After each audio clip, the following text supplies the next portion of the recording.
Primeiro livro de Samuel, capítulo 3.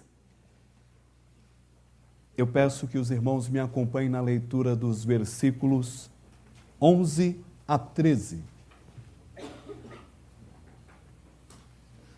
E o Senhor disse a Samuel: vou realizar em Israel algo que fará tinir os ouvidos de todos os que ficarem sabendo.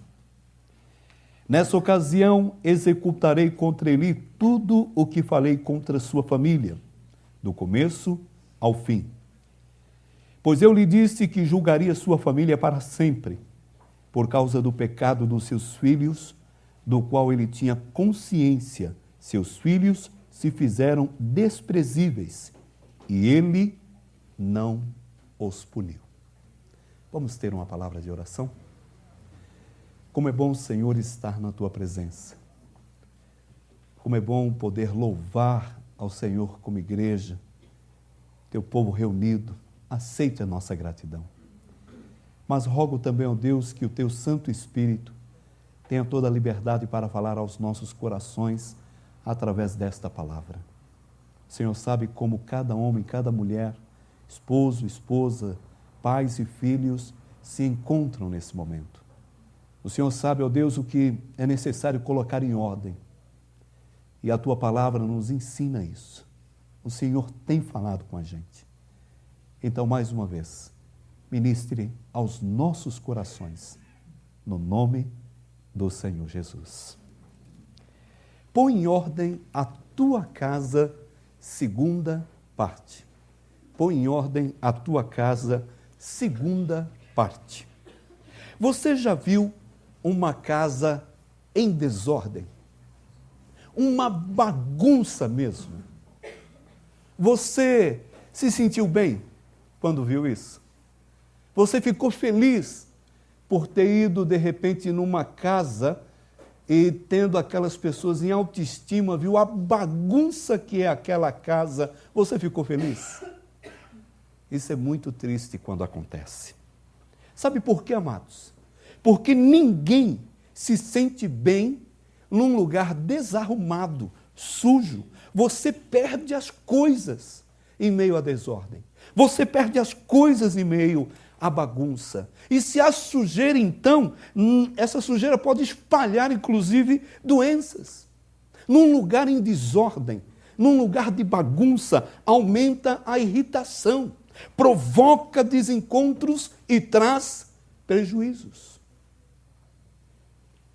Pior do que uma desordem física é a desordem emocional, moral e a desordem espiritual. Não gosto de ir numa casa onde a gente vê que se tem por hábito a desordem. Não gosto de estar num lugar sujo. Mas pior até do que pensar numa casa em desordem é ver que a desordem maior é emocional, moral e espiritual. Porque esse tipo de desordem provoca outros tipos de desencontros. Desencontros de relacionamentos, choques entre as pessoas e muitas coisas acabam se perdendo. Amizade, respeito, segurança, confiança, causando assim uma gravidade ou algo muito triste, que é a instabilidade no lar. Por isso não gostamos de estar num lugar em desordem, num lugar com bagunça e principalmente viver assim. Então, rápidas perguntinhas para você pensar: como está a sua casa? Como está a sua família? Pense bem, está em ordem ou em desordem? Hoje, na segunda parte dessa mensagem, veremos que para pôr a nossa casa em ordem, devemos restaurar os nossos relacionamentos. Vamos pensar nisso. Precisamos, para pôr a nossa casa em ordem, restaurar os nossos relacionamentos. Então, mais uma perguntinha aqui para pensarmos. Como estão os relacionamentos na família? E eu peço que você responda sim ou não, para si mesmo. Só responda para si mesmo. A boa comunicação entre as pessoas de sua casa, pai versus mãe, pai versus filho, a mãe versus filho, o irmão versus irmão. Há uma boa comunicação entre as pessoas da sua casa. O diálogo, a conversa, é algo natural na sua casa. As pessoas de sua casa se falam, se entendem, se respeitam, olham nos olhos uma das outras. As pessoas de sua casa, elas gostam de estar juntas, elas brincam juntas, riem juntas, fazem refeições juntas, passeiam juntas e se sentem bem acolhidas em casa. Quais foram as suas respostas? Há expressões de afetos nos gestos e nas palavras dentro da sua casa. Há expressão de afeto justamente nessas áreas. A Bíblia menciona a história de um pai que foi um homem muito ocupado. Ele dava atenção para todas as pessoas. Ele era um sacerdote, mas dentro de casa faltava atenção. E ele não conseguia ser sacerdote para os próprios filhos. Acabamos de ler a história desse homem, parte dela. E a consequência dele ser um sacerdote para todo mundo, menos dentro da sua própria casa. Ministrava ao coração de todas as pessoas lá fora, mas não ministrava ao coração dos seus próprios filhos. Então isso é muito triste, ser um sacerdote para todos, menos para a sua própria casa. Deus ele fez o lar para ser um lugar de relacionamentos, um lugar de relacionamentos intensos entre as pessoas e também com Deus. Se o nosso relacionamento é intenso, isso então já aponta para um lar que tem também um intenso relacionamento com Deus. E o intenso aqui é no bom sentido da colocação da palavra. É isso que o Senhor, ele nos mostra quando criou a família. E os problemas de relacionamento entre as pessoas de casa acabam revelando a necessidade de buscar um relacionamento íntimo e verdadeiro com Deus. Sabia disso? Que os possíveis problemas da sua casa são um grande indicativo de que a sua casa precisa, de que a sua casa necessita buscar um relacionamento íntimo e verdadeiro com Deus. Sabe por quê, amados? Porque quanto mais próximos nós estamos de Deus, mais perto estamos das pessoas. Quanto mais próximo você está de Deus na sua casa, mais próximo você está do seu pai, mais próximo você está da sua mãe, mais próximo você vai estar da esposa, mais próximo você vai estar do esposo, mais próximos estaremos dos filhos, estaremos dos pais. É isso que o Senhor, ele nos ensina. Para pôr então a nossa casa em ordem, no que se refere aos relacionamentos, então é fundamental restaurar primeiro o relacionamento com Deus. Você quer ter a sua casa restaurada nos relacionamentos. Primeiro, relacionamento com Deus. Como é que estamos nessa área? Como é que estamos vivendo isso? E sabe por quê? É necessário esse relacionamento intenso com Deus em primeiro lugar, porque os nossos pecados nos separam de Deus e, consequentemente, nos separam das pessoas que nós mais amamos. Quem vê o pecado em casa, quem vê como o pecado é destrutivo, sabe que isso é, primeiro, uma quebra de relação com Deus e, consequentemente, acaba sendo uma quebra de relacionamento com os membros da própria casa, da própria família. Então, isso, amados, é muito triste. o nosso relacionamento, quando não está acontecendo como Deus nos ensina em sua palavra, ele fica quebrado, ele fica prejudicado pelo efeito que o pecado tem na vida dessa família. Mas, no entanto, há solução. E essa solução se chama Jesus, porque por meio de Jesus, pela fé, podemos voltar a ter comunhão com Deus. Paulo, falando sobre esse assunto, aos Romanos, capítulo 5, versículos 1 e 2, ele disse: sendo, pois, justificados pela fé, temos paz com Deus por nosso Senhor Jesus Cristo, por meio de quem obtivemos acesso pela fé a esta graça, na qual agora estou firme.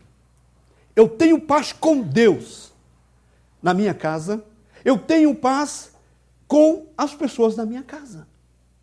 Eu tenho uma relação íntima com Deus, a minha relação em casa revela isso.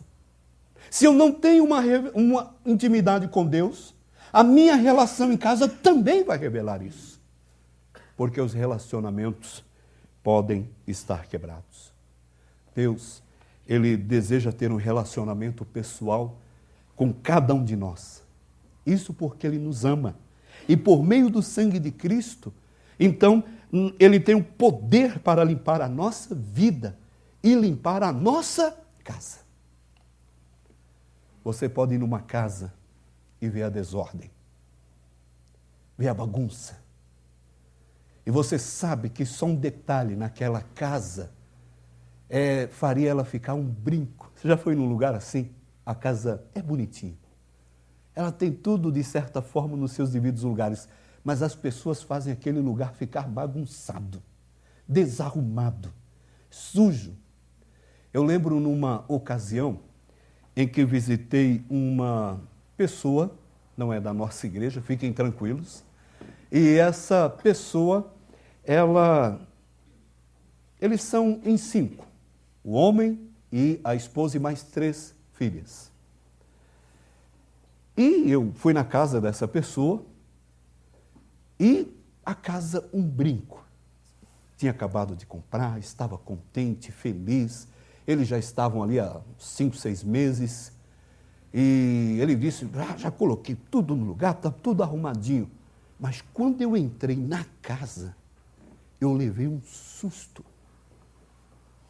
A cama estava no lugar, o sofá estava na sala, a geladeira estava na cozinha, tudo. Mas a casa era muito suja. E eu pensei, meu Deus, o que acontece aqui? Porque a primeira coisa, tem 4 mulheres nessa casa. Ninguém faz nada. Primeira coisa que me veio à mente. Aí dá vontade de você parar e falar sobre limpeza, não de Jesus. Água e sabão. Mas tem casos que a casa pode estar um brinco, arrumadinha, organizada.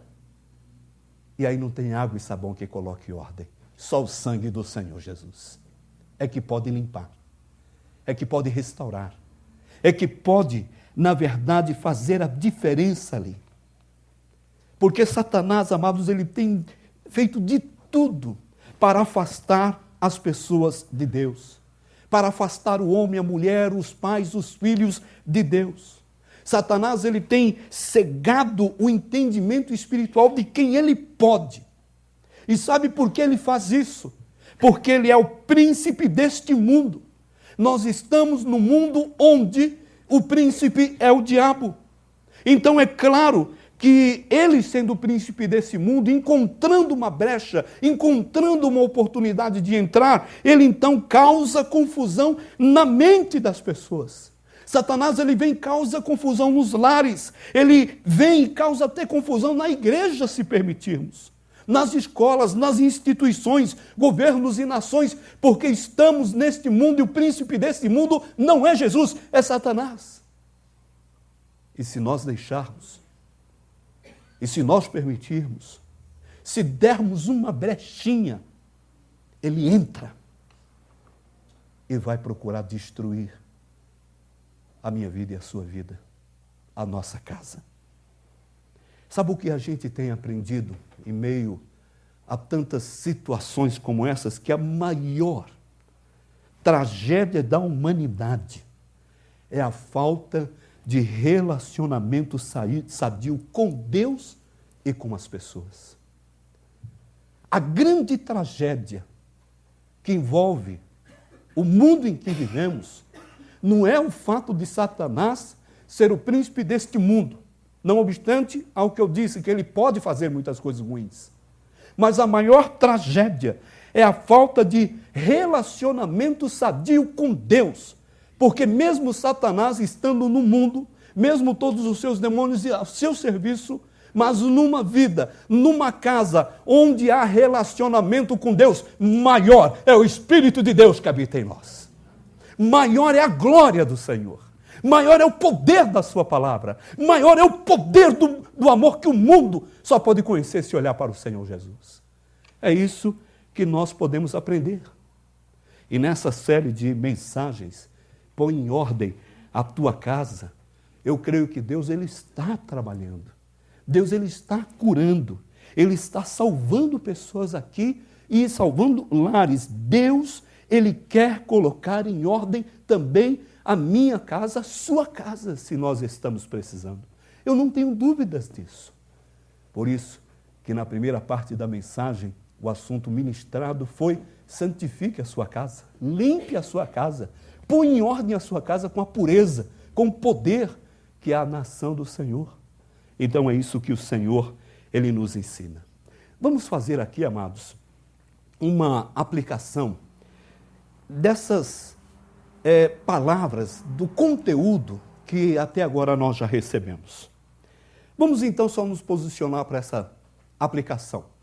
Deus, no passado, como nós acabamos de ler no primeiro livro de Samuel, capítulo 3, versículos 11 a 13, ele instruiu o rei Ezequias a pôr em ordem a sua casa. E a palavra de Deus, como nós ouvimos, ela é viva e ela é atual. Ele também está então dizendo isso para nós hoje. Põe em ordem a tua casa. Limpe o ambiente. Santifique esse lugar. Mas também vamos restaurar os relacionamentos quebrados dentro da nossa casa. Essa é a aplicação que eu tenho que fazer. Será que a minha relação com Deus está quebrada? Será que a minha relação dentro de casa está quebrada? Será que há pessoas aqui dentro da igreja, que dentro de casa não fala com o irmão, não fala com a irmã, não fala com o pai, não fala com a mãe, a esposa não fala com o esposo, ou o esposo não fala com a esposa?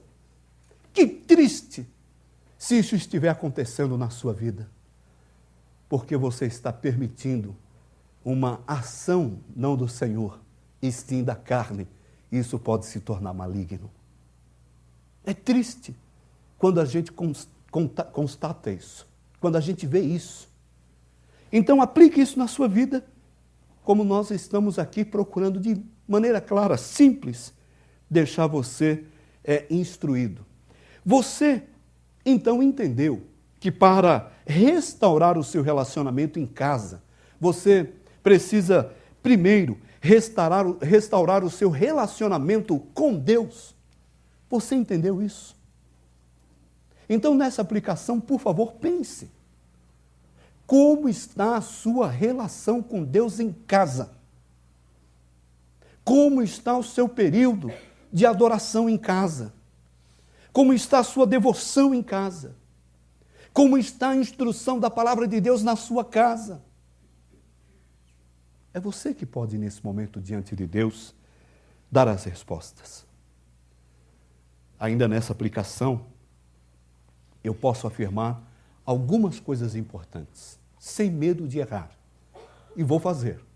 Porque a esposa que tem seu relacionamento restaurado com Deus, pode também restaurar o seu relacionamento com o seu marido, sendo submissa como o Senhor nos ensina em sua palavra. Eu estou afirmando que só uma mulher que tem sua vida restaurada com Deus, aceita ser submissa ao marido, como o Senhor nos ensina em sua palavra. Vamos entender algo que o mundo não entende sobre a submissão. Submissão é estar sobre a mesma missão do marido.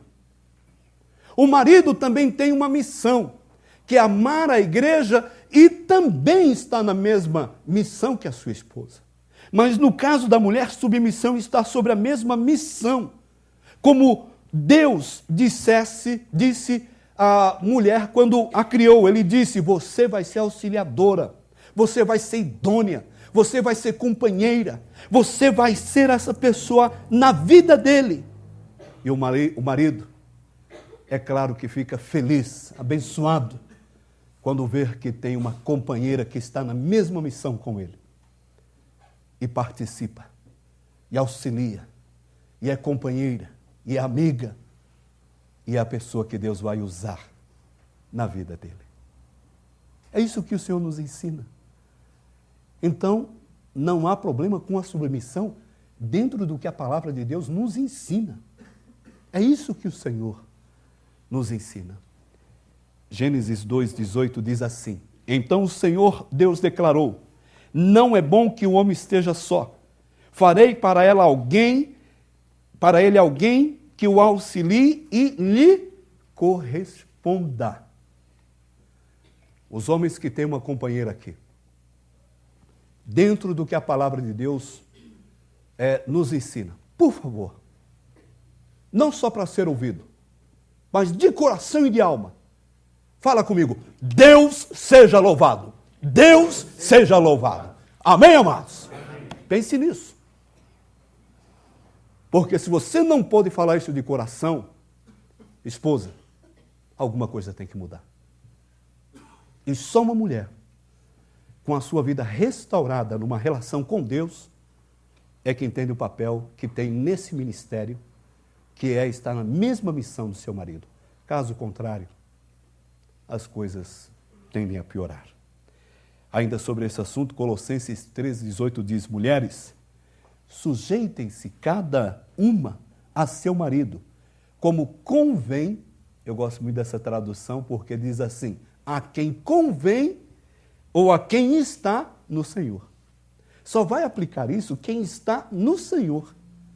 Fora do Senhor, fora da palavra de Deus, a mulher não vai ser companheira. A mulher não vai ser auxiliadora. Se ela não está no Senhor, ela não vai ver a submissão como algo que envolve a mesma missão do seu marido. As coisas serão separadas. Tudo o que fizerem estará dividido. É lamentável quando isso acontece. O marido que tem o seu relacionamento restaurado com Deus pode também restaurar o seu relacionamento com a sua mulher, aprendendo a amá-la como Cristo amou a sua igreja. Olha que grande privilégio o Senhor dá aos homens. Aprenderem a amar a sua esposa como Cristo amou a sua igreja.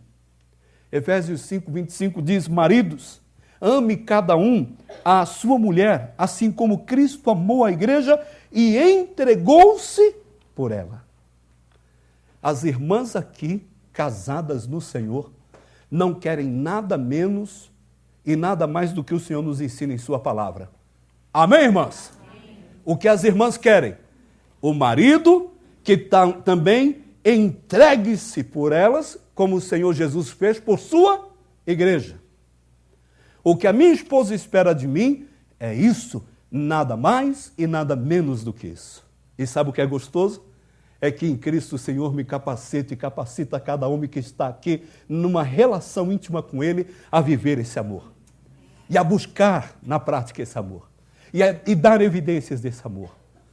Então ficamos chocados com o fato, meus amados, desse mundo olhar para um homem que ama a sua esposa, a sua mulher, e eles acharem que aquela esposa que está recebendo tanta atenção, tanto carinho, de repente é apenas amante.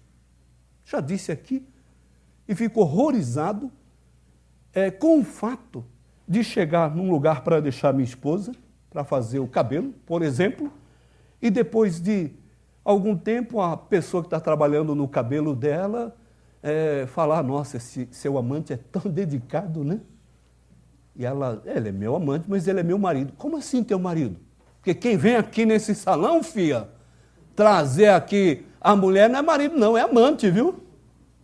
É o mundo. É o mundo que faz isso.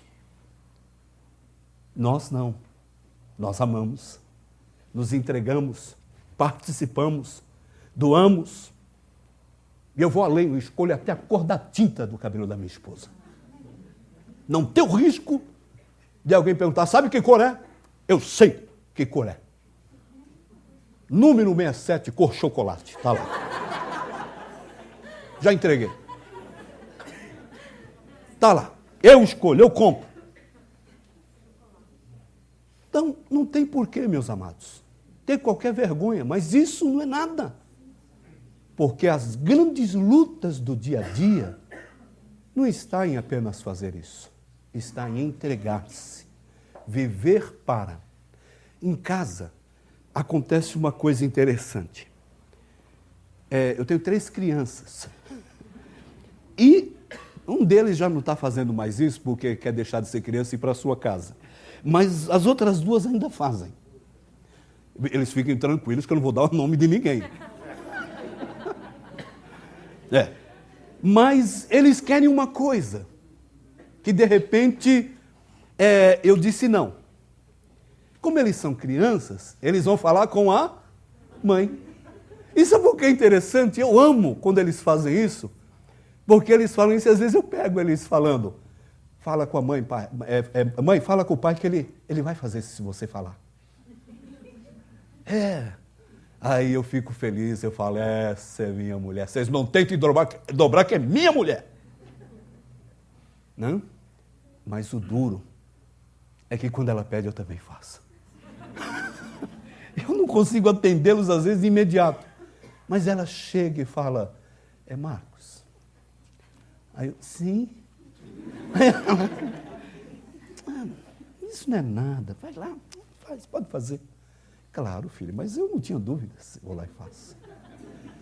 Mas não é porque eu não quero atendê-los. Às vezes exige mais do que só a minha vontade, eu preciso da participação dela no sacrifício.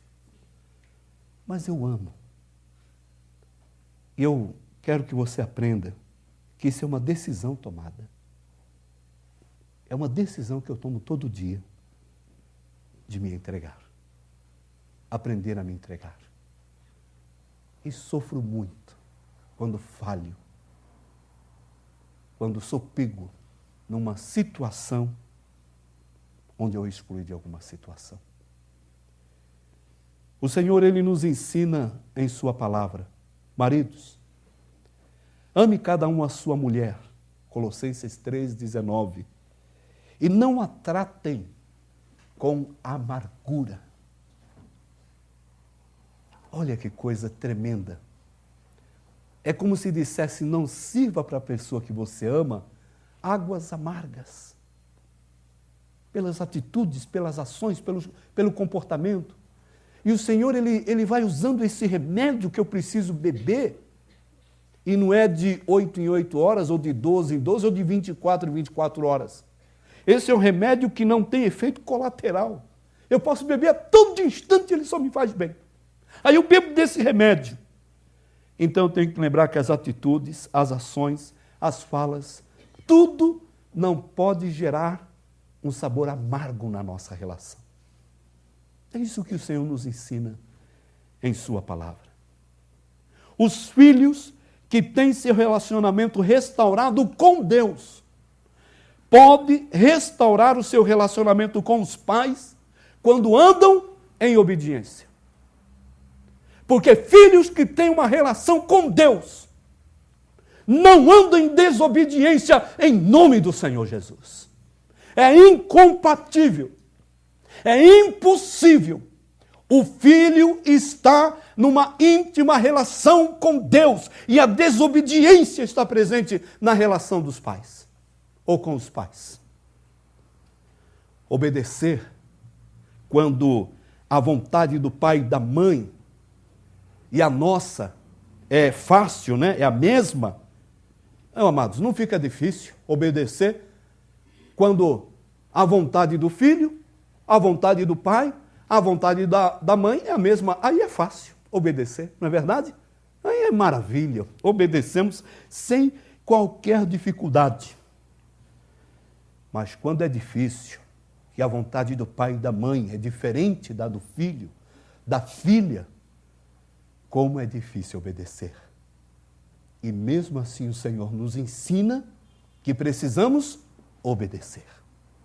É isso que o Senhor nos ensina na sua palavra. Se uma pessoa descrente vier e falar comigo, não posso obedecer os meus pais, porque são ímpios, incrédulos, ateus, não creem em nada, são pessoas completamente fora da realidade, não estão dentro da casinha ou fora da casinha, né? Então, eu vou ser franco para você. Eu vou olhar o princípio da palavra de Deus e falar, filho, a palavra de Deus diz, quer você goste ou não, honre o teu pai e a tua mãe. Agora, se um filho crente também não tomar a decisão de obedecer os seus pais, porque os seus pais não estão em obediência, porque os seus pais não mostram uma relação íntima com Deus, não há cumplicidade entre eles, aí, além de eu falar a mesma coisa, eu ainda vou repreendê-lo. Porque se ele é filho, salvo pelo Senhor Jesus, eu vou pedir obediência, honra ao teu pai e à tua mãe, porque eu não posso ir contra Deus. É isso que a palavra nos ensina. Por isso que Efésios, no capítulo 6, versículo 1 a 3, diz assim, filhos, obedeçam a seus pais no Senhor, pois isso é justo. Perceba, a obediência, ela só é justa quando eu não quero fazer aquilo, mas é a vontade também dos meus pais, eu vou obedecer, eu vou honrar, então eu estou num princípio divino. E isso então se torna justo não pelos meus méritos, mas sim por ouvir e obedecer e aplicar a palavra de Deus na minha vida. Então diz o Senhor, honra a teu pai e a tua mãe. Este é o primeiro mandamento com promessa para que tudo te corra bem e tenhas longa vida sobre a terra. Coisa tremenda. Maravilhosa. Venho de uma família marcada por todos os tipos de sofrimentos. Todos os tipos de dores e vícios, das quais eu não tenho prazer em lembrar, mesmo hoje. E me entristeço pelo tipo de situação que vi às vezes dentro da minha casa. Mas às vezes eu paro e penso que Deus tem me abençoado tanto. Não é porque eu vim de um lar onde a formação foi no temor do Senhor, porque isso eu não tive. Mas hoje eu vejo a palavra de Deus, eu falo, o Senhor foi tão misericordioso comigo. E eu vejo uma razão para isso. A razão é que mesmo os meus pais sendo pá virada, vivendo fora da casinha, completamente alienados, egoístas, vivendo para eles, eu nunca consegui erguer a voz para o meu pai e para a minha mãe. Nunca, nunca. Eu não entendia como algo normal. E lembro que antes da minha conversão, só ficou eu e meu pai. Ele foi internado e eu acabei morando sozinho por algum tempo. Perdi toda a minha casa. E eu lembro que antes da minha conversão, ele já doente, viciado, com vários problemas. Eu lembro que querendo me pôr para fora de casa, a única coisa que eu tinha, ele veio para cima e fechou os punhos e me tratou como um homem qualquer. E ele veio para cima. Eu tinha razão no que eu pedi que ele não fizesse. Eu era jovem, forte, no auge, né? Lutava, me exercitava. Aí quando ele veio, que eu vi que ele veio para cima, eu abaixei a cabeça e senti.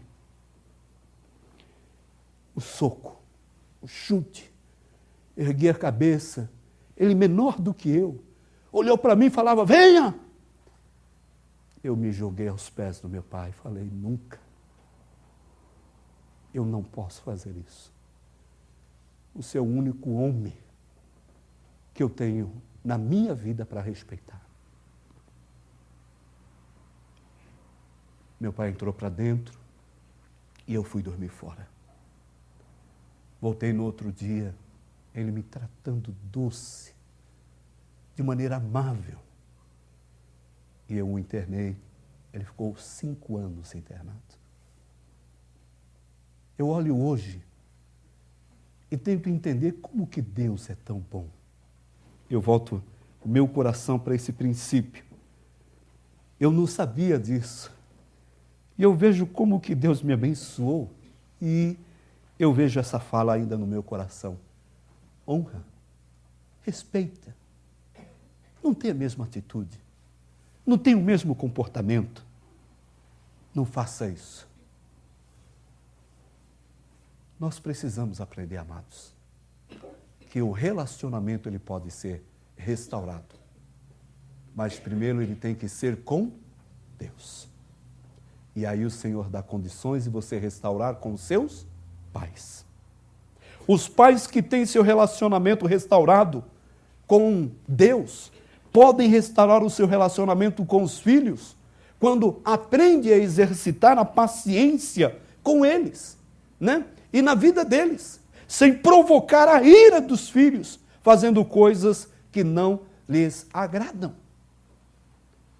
Porque é muito duro você ver pais que, meus amados, deixaram de ser o modelo e a referência. É muito duro. Por isso que o Senhor ensina para os pais que estão aqui no Senhor. Pais, não irritem seus filhos, Efésios 6,4. Antes, criem-nos segundo a instrução e o conselho do Senhor. Colossenses 3:21. Pais, não irritem seus filhos, para que eles não desanimem.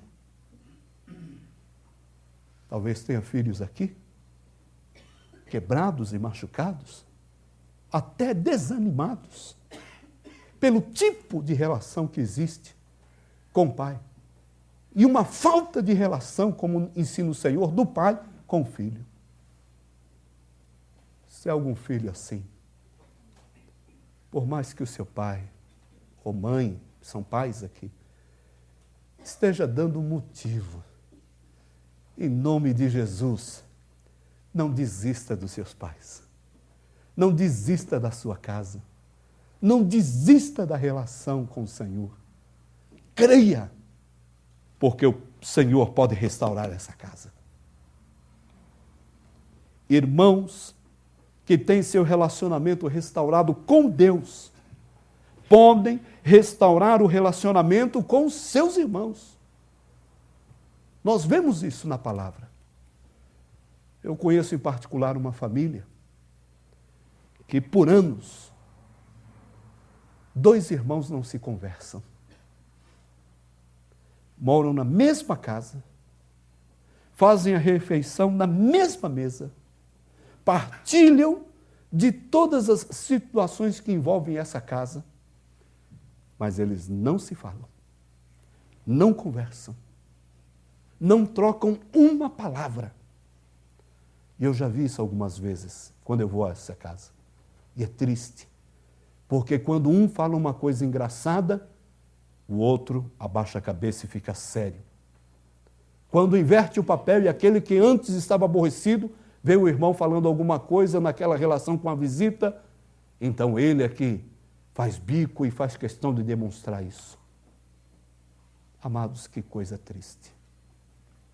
E já vi a mãe dessa casa, desses filhos, chorar e não conseguir mudar essa situação. Sabe por quê? Porque não há relação íntima com Deus. Mas irmãos que têm uma relação íntima com Deus, têm sua relação com Deus restaurada, podem também ter a relação com o irmão ou a irmã restaurado. Gênesis capítulo 33, versículos 1 e 4, conta a história de dois irmãos. Ouça uma parte dessa história. Quando Jacó olhou e viu Esaú, que estava se aproximando com 400 homens. Deixa eu posicioná-los. Esaú e Jacó são irmãos gêmeos. Esaú é um pouquinho mais velho do que Jacó. A bênção patriarcal era para Esaú, dentro da tradição. Mas o coração de Jacó era que, na verdade, sempre deveria receber aquela bênção. Mas a sua mãe teve uma atitude errada e acabou trabalhando para que, de maneira desonesta, o seu filho Jacó pudesse estar recebendo a bênção no lugar do outro filho, seu irmão Esaú. E os dois brigaram. Esaú prometeu: eu vou te matar, eu vou acabar com a tua raça. Jacó fugiu. 20 anos se passaram. 20 anos. Finalmente, Jacó decide voltar. E ele então tomou conhecimento que quando Esaú soube que ele estava voltando, então ele foi à frente. Mas quando ele viu que Esaú estava vindo com 400 homens de batalha, de guerra, ele se assustou. E ele fez o seguinte: ele dividiu as crianças entre Lia, Raquel e as duas servas. Ele colocou a serva e os filhos dessas servas à frente. É como se fosse assim: se quem tiver que morra primeiro. Né? Aí ele fez o seguinte: Lia, a sua preferida, e seus filhos depois. Aí Raquel, Raquel que era a preferida, né? Depois das servas, e atrás, por último, Raquel com José. Ele mesmo, então, viu o que tinha feito. Não deveria ser essa atitude. Foi por agir assim que ele tinha brigado com seu irmão. Foi por esse comportamento. E esse homem agora precisa mudar isso. Então o texto bíblico fala então que ele acabou, ele mesmo passando à frente de todos. Porque se alguém tiver que morrer, que seja eu. Já não agora minhas servas e seus filhos, nem Lia e nem a minha querida esposa Raquel também. Que seja eu. E ele foi à frente. Aí, meus amados, ao aproximar-se do seu irmão, diz a palavra de Deus, ele curvou-se. Ele se jogou no chão. E ele então fez isso 7 vezes. 7 vezes se humilhando, e Esaú chegando, e Esaú se aproximando, e ele: meu Deus, tenha misericórdia, meu Deus, o que é que eu vou fazer? Meu irmão vai me matar, Senhor, tenha misericórdia de mim. A grande surpresa, Esaú correu ao encontro de Jacó, e abraçou ao seu pescoço, e o beijou, e eles choraram. Sabe o que eu consigo lembrar aqui? Do filho pródigo. É igualzinha, só muda a posição. Um era pai, o outro era filho. Mas como a gente não conhece o coração da outra pessoa, a gente às vezes tira ou faz conclusões erradas.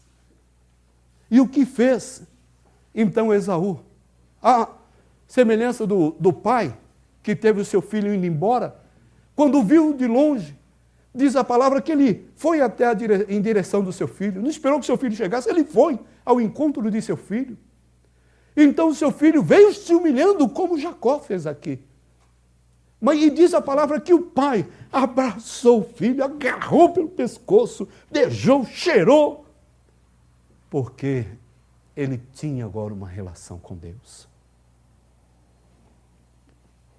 Filho, como é que você está na sua relação em casa com seu irmão, com a sua irmã ou seus irmãos? Como é que está?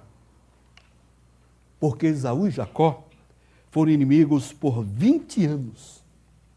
E sabe o que eles guardaram? Eles guardaram no coração amargura do passado. Mas Jacó mandou presentes, foi à frente, mas principalmente se humilhou pelo caminho e se reconciliou com seu irmão. Na aplicação, eu posso entender que para os irmãos, o importante sempre é a reconciliação, não quem tem razão. É a reconciliação, mesmo que sem palavras. Porque às vezes existindo palavras, acusações. Então, mesmo sem palavras, mas com expressão como se humilhar, numa expressão de abraço, expressão de beijos e choro de arrependimento, a restauração, ela tem que acontecer em nome de Jesus. Eu achei uma pequena mensagem e eu gostaria de trazer essa ilustração sobre a importância do perdão. Ouça com atenção, por gentileza. O pequeno Zeca entra em casa após a aula, batendo forte os seus pés no assoalho da casa. Completamente irritado, né? Seu pai, que estava indo para o quintal para fazer alguns serviços na horta, ao ver aquilo, chama o menino para uma conversa. Zeca, de 8 anos de idade, o acompanha desconfiado. E antes que seu pai dissesse alguma coisa, ele fala irritado: pai, eu estou com muita raiva. Mas põe raiva nisso, né? O Juca, meu amiguinho lá da escola, não deveria ter feito aquilo comigo, ele não deveria. Eu desejo tudo de ruim para ele. Seu pai, um homem muito simples, mas cheio de sabedoria, escuta calmamente o filho, que continua a reclamar. O Juca, pai, ele me humilhou na frente dos meus amigos. Eu não aceito isso. Eu gostaria que ele ficasse doente, sem poder ir para a escola. O pai escuta tudo calado enquanto caminha até um abrigo, onde ele guardava um saco cheio de carvão.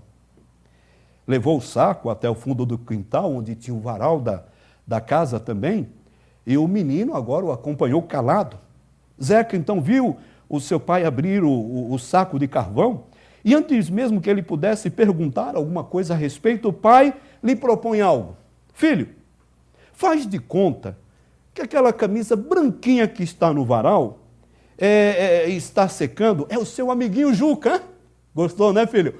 Pensa naquela camisa como se fosse o seu amiguinho Juca. E cada pedaço que você conseguir acertar naquela camisa, pega aqui o carvão e vai tentando acertar aquela camisa.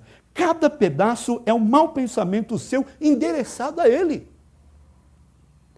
Quero que você jogue todo o carvão do saco na camisa, até o último pedaço. Depois eu volto para ver como ficou, tá bom, filho?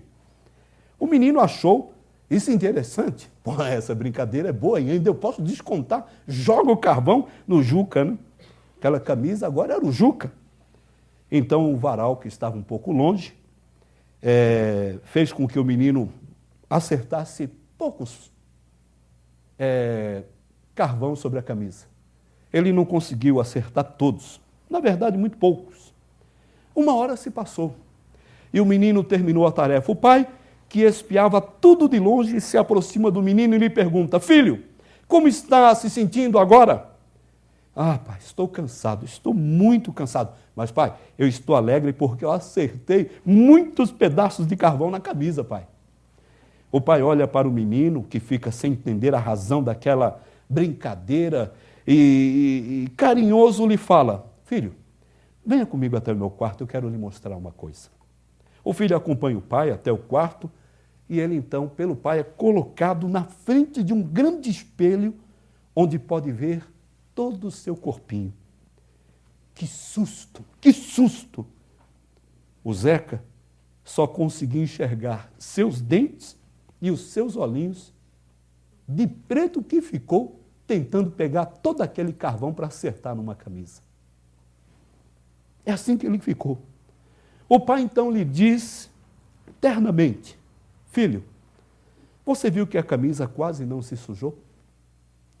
Mas olhe só para você. O mal que desejamos aos outros é como o que lhe aconteceu.